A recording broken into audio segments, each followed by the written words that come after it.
Stephen Colbert welcomed him with the kind of reverence reserved for Hollywood legends. "A man who's been saving the world since before I could grow a beard," he said, gesturing toward the curtain. "Please welcome the one and only Bruce Willis." Bruce walked out slowly, his expression neutral. The audience clapped with the warmth of memory, not novelty. He gave a small wave, nodded to the crowd, and shook Stephen's hand before sitting down. It was supposed to be a celebration.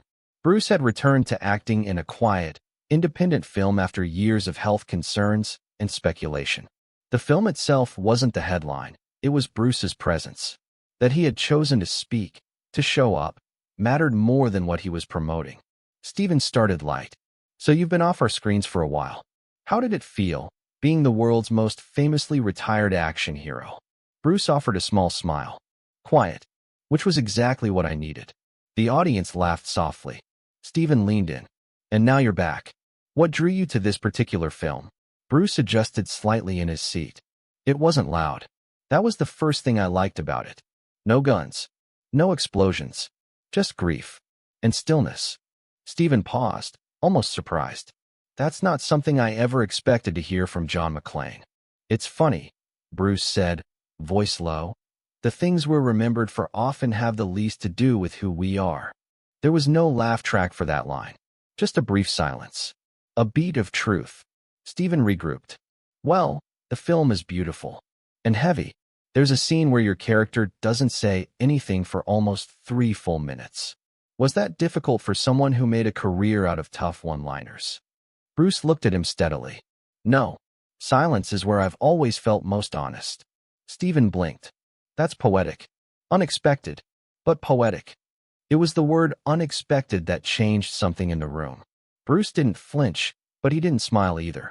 "You invited me here," Bruce said quietly, "and already twice you've told me what I'm not supposed to sound like." Stephen chuckled, trying to recover. "I just mean, the public sees you a certain way. Action star. Explosions. Catchphrases. It's jarring, in a good way, to see this softer side." Bruce nodded. "That's the problem with public memory. It rarely asks permission." There was another pause. This time, the audience was starting to notice the weight in the air. Stephen leaned back, adjusting his posture. "All right, let's talk legacy then. When people say your name, what do you hope they remember?" Bruce folded his hands. "That I didn't speak when I had nothing honest to say." Stephen grinned, but it was a little forced now. "That's a high bar for a guy in Hollywood." "Maybe," Bruce replied. "But the microphone doesn't make the words true. It just makes them louder." The audience grew quiet again. A few heads nodded. A few people shifted in their seats. Stephen tried another pivot. "You once famously walked off a live interview years ago when a reporter kept asking about your ex-wife instead of your movie. Regrets about that?" "No," Bruce said simply. "People think regret is what makes you reflective. I think dignity does a better job." Stephen raised his eyebrows. "All right then, let's test that dignity. You've been known to be difficult on set, temperamental, even combative. Any truth to those stories?" Bruce didn't move. "There's truth in the frustration of people trying to meet a schedule. There's less truth in the myth that silence equals arrogance." "So you're saying those reports were false?" "I'm saying those reports had an audience to please. And I wasn't it." Stephen was quiet now. He looked toward the producer's corner, but there was no redirection coming. No pre-written joke. Just Bruce. Still. Calm. Direct. "Do you think your silence over the years, about politics, about Hollywood, about your health, has helped or hurt your image?" "I don't think image should be a concern for anyone not running for office." The audience laughed softly, unsure of whose side they were supposed to be on. Stephen pressed further. "But this is late-night television. Image is kind of the currency here." Bruce nodded. "Then maybe that's the problem." The air had shifted again. It wasn't hostile. It was colder than that. Still. Quiet. Watchful. Stephen took a breath. "So you don't care what people think?" "I care what people feel when I speak. If I start caring what they think before I speak, then I'm just selling something." It was subtle, but Stephen's tone changed after that. "You're not making this easy," he said, forcing a smile. "And you weren't supposed to make it safe," Bruce replied. The tension was no longer just between host and guest. It had spread to the audience. Not discomfort, not disagreement, but awakening, as if they realized, in real time, that this wasn't a performance. It was a conversation, and it was honest, and something was about to break. Stephen Colbert reached for his note cards again, but he didn't glance at them. The rhythm of the interview had fallen off its rails, and both men knew it. Bruce Willis hadn't come to be endearing. He had come to speak carefully, which, in a format built on punchlines and applause, was starting to feel like defiance. "You know, Bruce," Stephen said, tapping his cards on the desk, "people say that you've become more difficult with age, that you've lost your sense of humor, that the edge has gotten sharper." Bruce studied him. "People confuse silence with bitterness. I've always had edges. I just used to hide them behind charm. That's the difference." Stephen nodded slowly. "And now, I don't see the point anymore in pretending I'm here to entertain people who aren't really listening." There it was again, that unflinching honesty. It wasn't aggressive, but it wasn't safe either.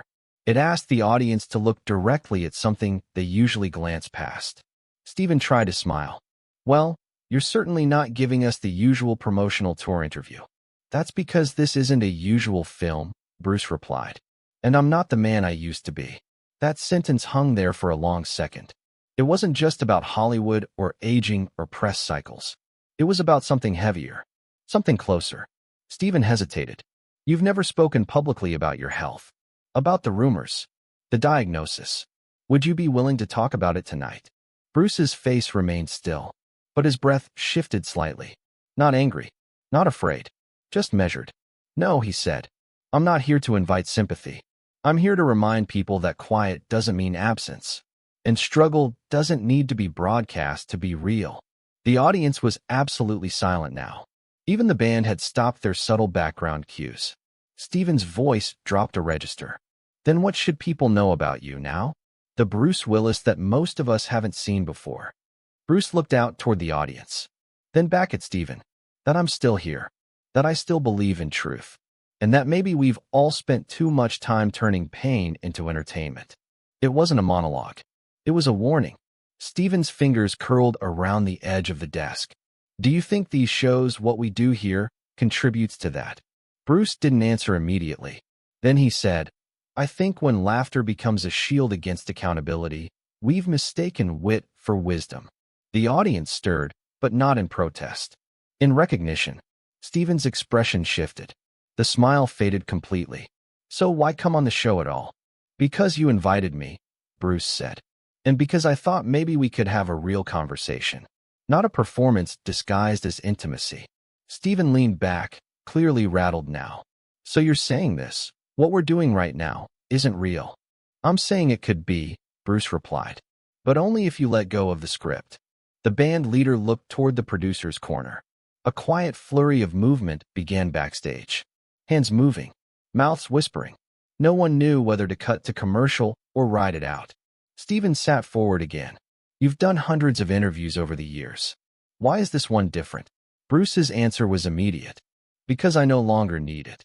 That line didn't come with ego. It came with clarity. The kind of clarity that only arrives when you've been through something irreversible.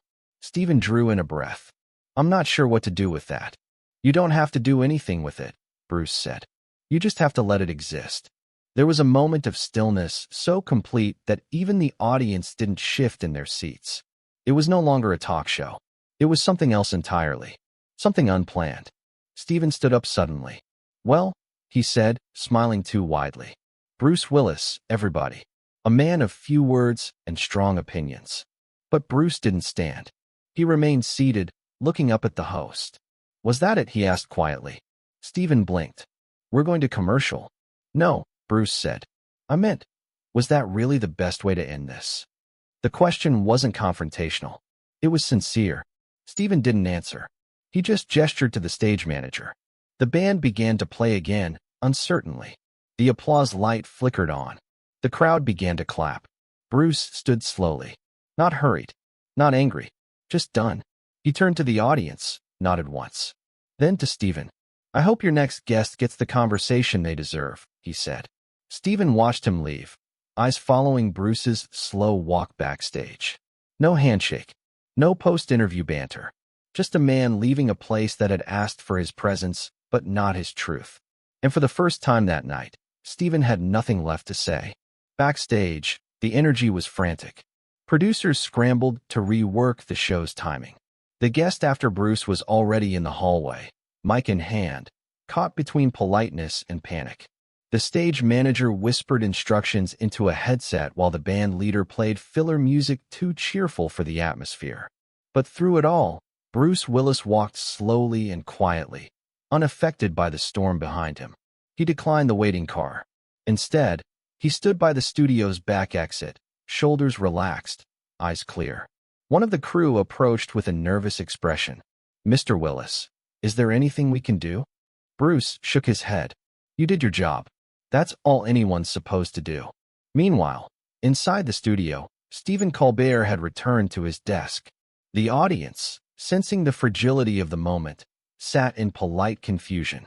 Laughter came on cue, but it wasn't natural.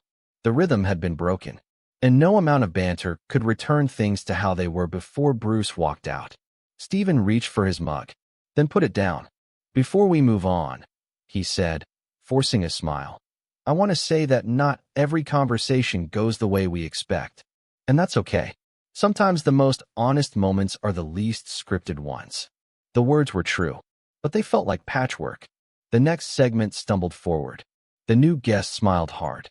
The jokes landed with a thud. The audience clapped dutifully, but everyone was still thinking about Bruce. By the next morning, so was everyone else. Clips from the interview spread quickly, not because of a fight. There had been no yelling, no storming off, no insult that could be turned into a meme. What shocked people was the opposite. The quiet, the calm refusal, the unwavering clarity of a man who no longer needed to protect his image. Social media responded with fascination. Some called it powerful, some called it uncomfortable, but no one called it fake. For the first time in recent memory, a late-night interview wasn't judged by how entertaining it was, but by how real it had been. Former colleagues began to speak out. "That's always been Bruce," said one director. "You think he's just the action guy, but he's been thinking more deeply than most people ever knew." A studio executive echoed the sentiment. "He walked away from blockbusters when it would have been easier to say yes. You don't do that unless you've made peace with what really matters." By the afternoon, the interview had become a cultural moment. Not because Bruce was dramatic, but because he wasn't. Because in a world built on noise, he had chosen stillness. Inside the network, the conversation was different. Executives were divided. Some saw the segment as a disaster, a breakdown in the show's tone. Others saw something else. They saw truth, and it made them nervous. Stephen, for his part, remained silent for 2 days. He offered no explanation, no tweet, no follow-up monologue. And that silence, in its own way, felt like an admission. When Stephen finally did speak on air, it was brief. Sometimes we forget that people don't owe us vulnerability. That being a guest doesn't mean being a spectacle. He looked at the camera, and for once, there was no grin. I appreciated Bruce's honesty, even if I didn't know what to do with it in the moment. The audience applauded gently, but the tone had changed. Something had broken open, not in anger, but in reflection. In the weeks that followed, Bruce gave no follow-up interviews, no clarifications, no second takes. He let the moment stand on its own, and people kept watching, not for drama, but for something else. To remember what it looked like when someone told the truth without needing to raise their voice. There were articles, think pieces, podcasts dissecting the interview like a cultural artifact. But Bruce said nothing, because he had already said enough. And for once, that was more than anyone expected.